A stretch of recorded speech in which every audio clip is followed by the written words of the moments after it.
Yeah, it's a Camaro here. Got a misfire. It's loud. I got an exhaust, and I'm not trying to wake up everybody, but hopefully it's just keeping it idle and knowing we can hear that is obviously misfiring. It's gonna be obviously fixed, so we can hear it boom, boom, boom, boom, boom. Yeah, you hear it. And I'm pretty sure we all know it's probably going to be a coil, but maybe it's going to present me a challenge. Look, hear me out. I need the content. I need to make a video. So just bear with me here. What's going to happen? I'm just going to pretty much log into this computer. And I'm going to do a scan. This is pretty much the intro of getting to the bottom of what I think is going to be something simple, such as an ignition coil. You know, I've been talking to a couple people that are, I'm not a scan tool salesman. See if I can get this camera focused. But at the same time, you know, modern day, man, if we're going to be working on cars, we have to have scan tools. And one big thing, I can understand, like, the prices of these things are just astronomical. It's a 2011 Chevy Camaro. It's got that whack V6 in there, which I'm totally fine with. 36.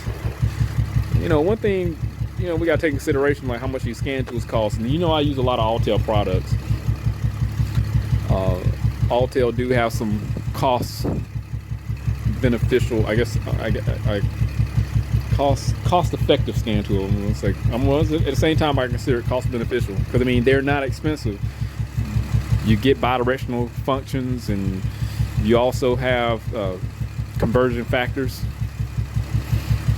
And you know, I'm thinking about just buying an old cheapo generic tool just to probably do a review on it, just in case people decide to just, you know, dib and dab into getting more familiar with how their vehicles work. I mean, no cheaper than what they are now, especially we got Amazon. Hey, might be able to find something pretty cheap and cost effective. So let's see what we got. So we got the old generic code of P0300, P0305, cylinder 5 misfire. So likely this is what we're going to be dealing with. Cylinder 5 is going to be on bank 1 because I think with Chevy all even and all odd bank, so that this makes sense.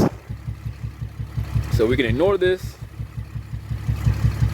And evaporative emission, evap large leak detected. We can ignore that. Engine oil pressure sensor. Okay, so this is irrelevant. The oil pressure sensor is going to be irrelevant. The evap no flow during purge, that's going to be irrelevant because they don't create misfires. We're just dealing with a misfire right now. So we're going to fix this because the customer tells me, he says, Brad, I got money. So anytime a person tells me they got money, that means they got money to get their car fixed. So here we are. Let's just get this fixed, get the oil change. Well, I'm going to change the oil off the camera because I hate doing oil changes. It's going to be my third oil change today. I hate doing those. We're going to do the, oh, you know what? You know what? Hold on. Let's do this. Let's do this right here. Before I do anything else, let's see if we can get a live display of misfires, because we should be able to pull up misfire data. This is the other benefit of bidirectional scan tools. You have a live misfire data, so I should be able to see that here in the live data. We should, because the Chevy, it should give me a live misfire PID here. Where is it at? Don't make me look stupid. There we go. All right, there, misfire. And we should see cylinder 5 misfire. I think on this one we have a, nope. Okay, some like with Fords you have like a contribution graph. So where's cylinder 5 at? No, that's interesting. Oh.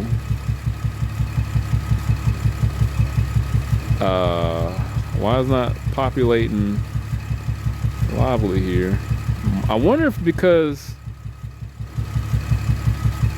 wow, makes me look dumb. Sometimes what'll happen, the vehicle will deactivate some stuff. Let me clear the code and see if it comes to. Well, that's interesting. That is very interesting. It's not populating.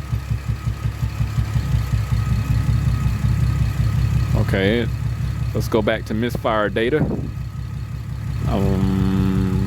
Going here.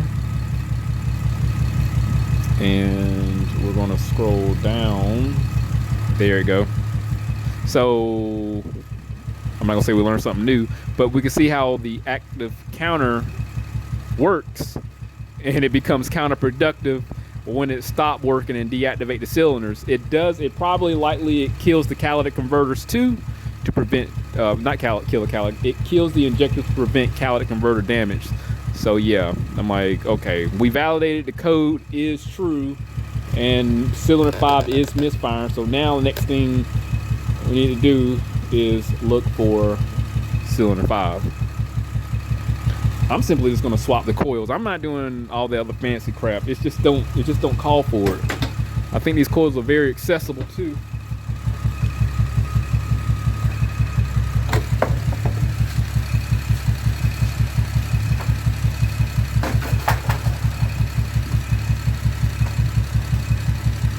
So I want to look for cylinder 1. This should be cylinder 1 because it's the head closest to the timing chain, and it's furthest. This one's furthest away, the driver's side. So this should be cylinder 135. I'm going to disconnect the rear bank and see if it changes idle. If it do, I'm on the wrong one. If it don't, I'm on the right one.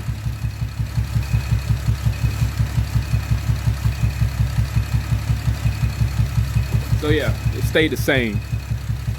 We're gonna pull that coil out, swap them, and see if the misfire moves to a different cylinder. So here's cylinder 5. I pulled that coil, nothing changed.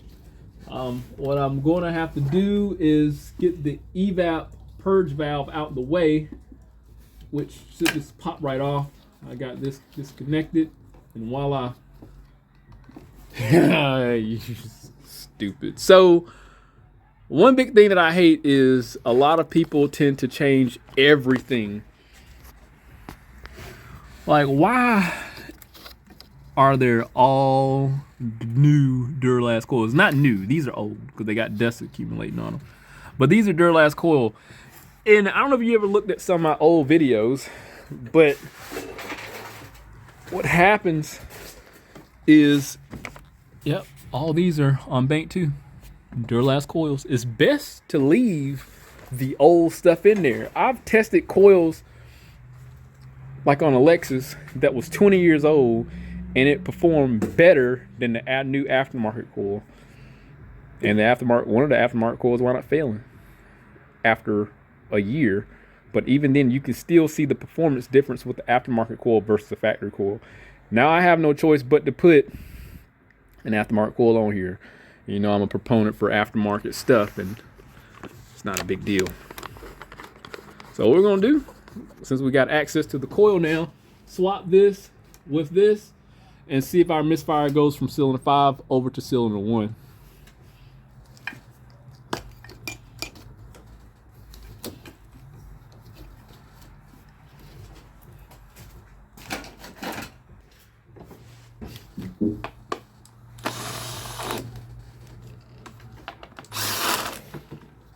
So I'm using a 10mm to pull these out. I think I should be able to get this out without changing it. Yep, look at that. Now I gotta give them credit. This is some good engineering. So there's sealant. There's glue.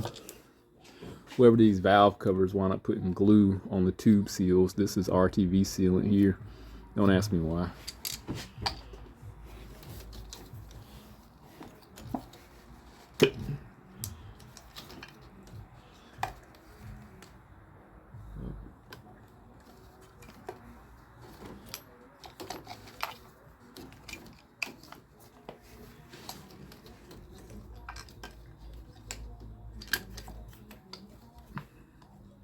All right, so I got them swap them. It's gonna leave them in there loose. I'm not gonna dump them in there and lock them down. We're gonna close this off so we don't create a vacuum leak.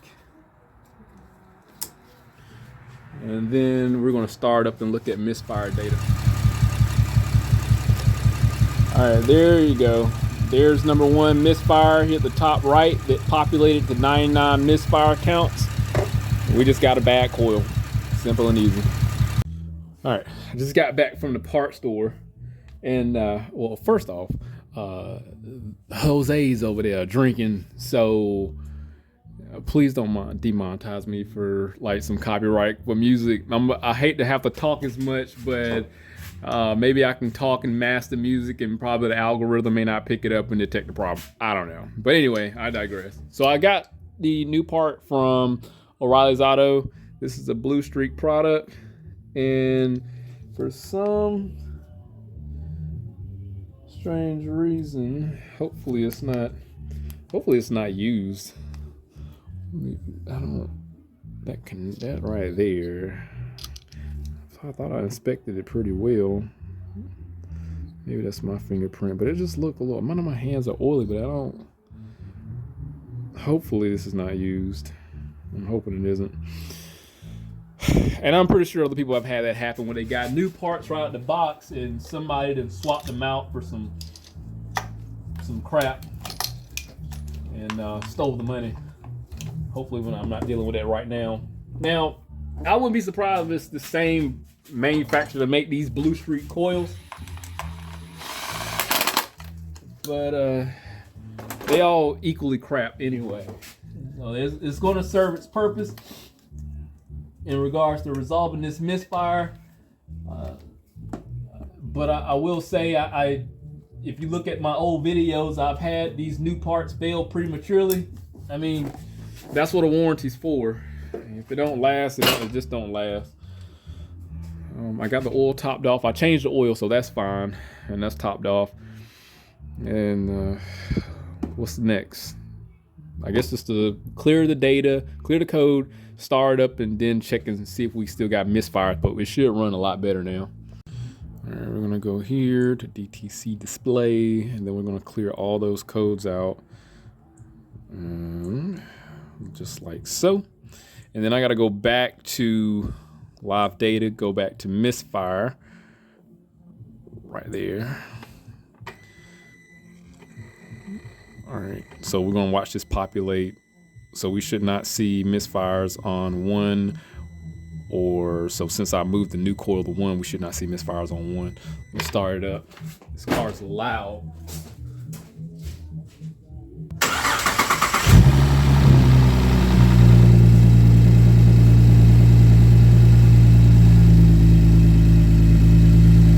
Hey, and the camera's not vibrating. Well, a little bit. I think it'll level out.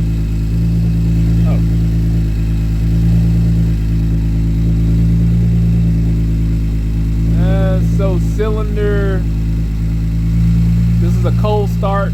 So cylinder 5 popped up as 1, cylinder 2 popped up as 1, but those are negligible. Remember before we had 99 count misfires, and it's running perfectly fine now. So we're in good shape.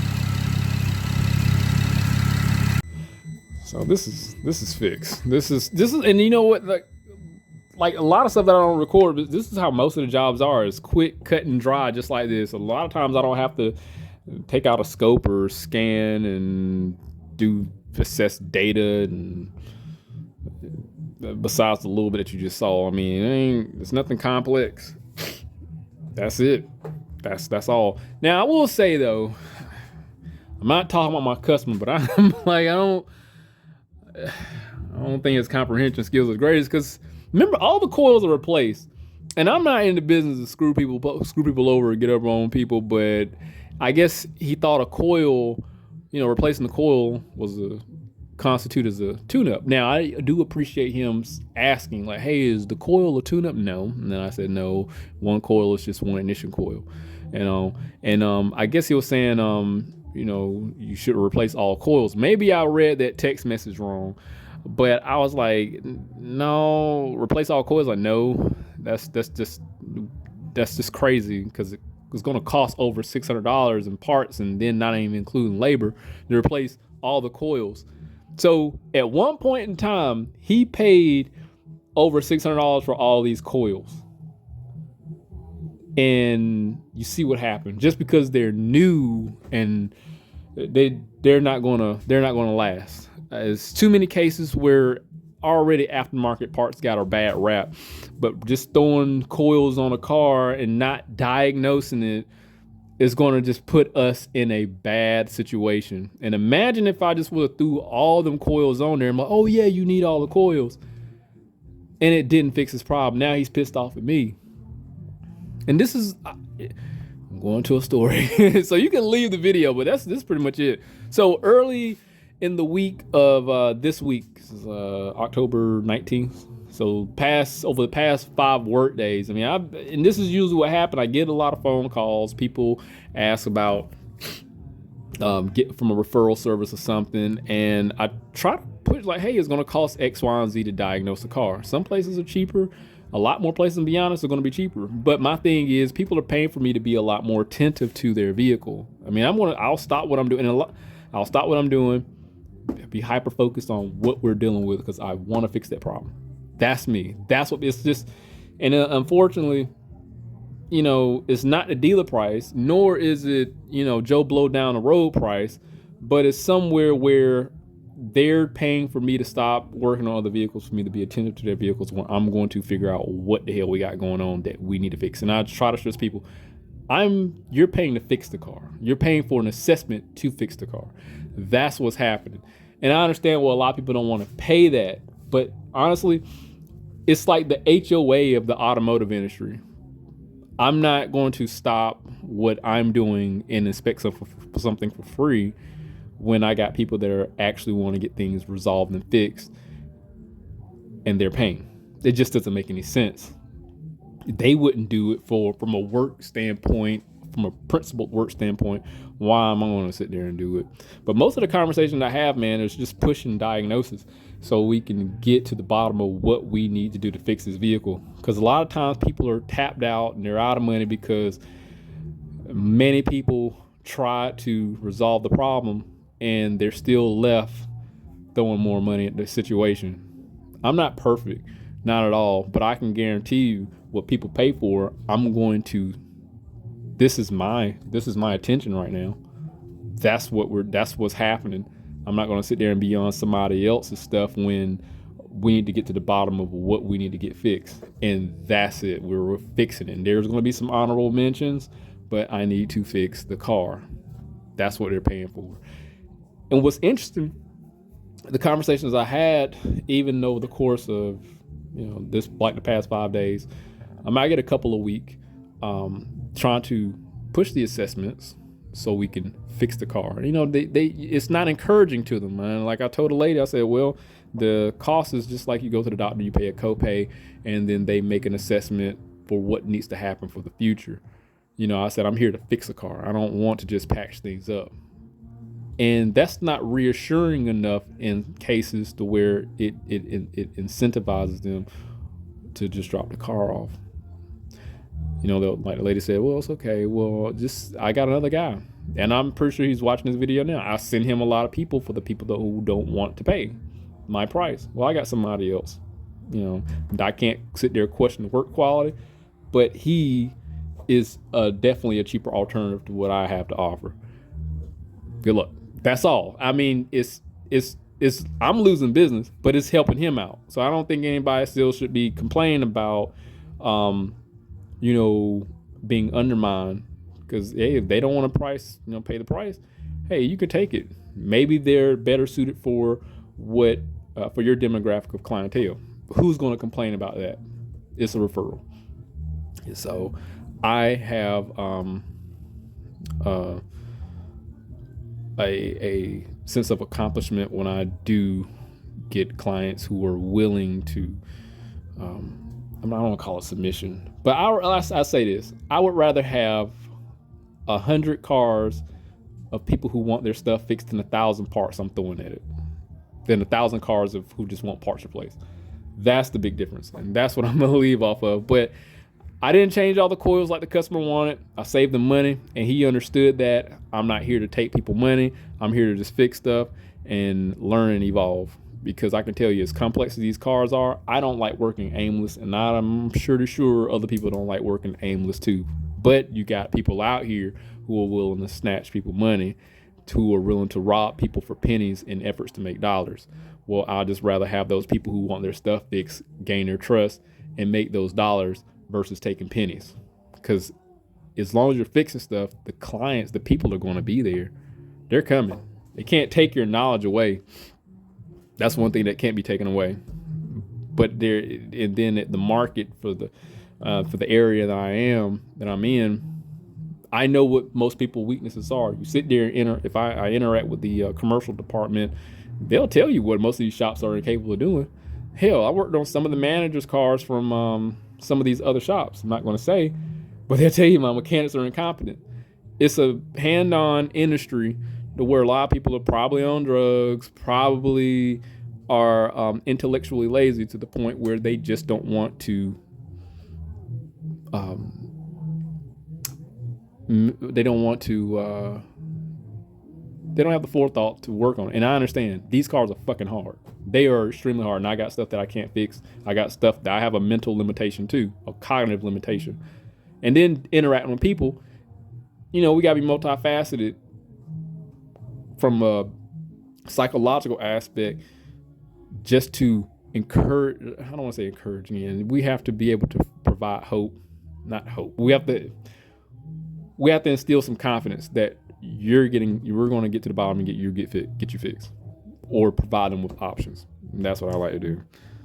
So anyway, I sit here and talk all day, man. My caffeine's wearing off. Yeah. So anyway, hey, look, if anything happened with this vehicle, if it got to come back, because he got a few more codes in there for like evap systems, but even though the purge valve was replaced, it might still be a problem. May need a vent valve. These are very common for that. If those misfires on, 2 and 5, hell, they may return. Who knows? It may need, does this have direct injection? I think it does. So it may need a valve clean or something. I don't know. But if it do happen, I'll definitely update. Hit that link, subscribe to the channel, stay informed, how to research my work. See you next one.